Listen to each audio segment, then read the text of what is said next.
soyayya za a kirawo Shakira, sanda ta yi maka sallama za ka fada da'ira. Gani cikin wani dausayi na ba hanyar yaudara, zuciya ta makara sai na yarda da ke masoyiya ta, na baki sirrina kuma na baki dukan makullan buɗe taskar raina. Sannan ki takan kusar da taɓa ta tunanina, zuciya ta za ta buga a dalilin ki. Ina mutu ta basto sanadiyar ki.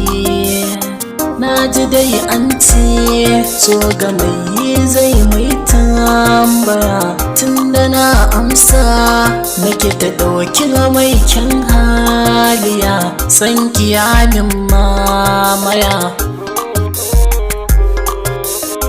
ya saka ni cikin kaya. Ni akan ki nake jiri, yanzu kin yi fiffike, na yi zaton sokin take.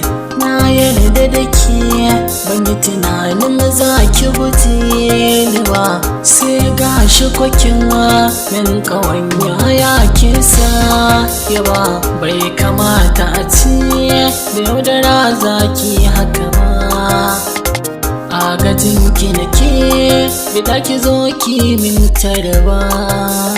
San ki ne zai kada ni ko ina ba magani, kin sa ki biya cikin jiki so shi zai kawo da ni.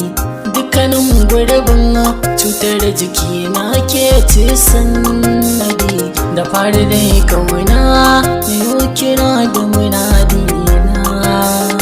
Na kasance mai duka faɗa miki sirrina, na gano kin da shi a cikin rai kin kashe.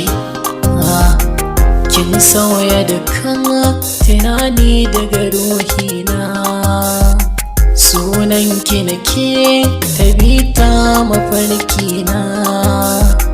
Yaudara ki kamin ba wai faɗi don alfahari ba, sai don sanadin masoyiya kin sano ko ba.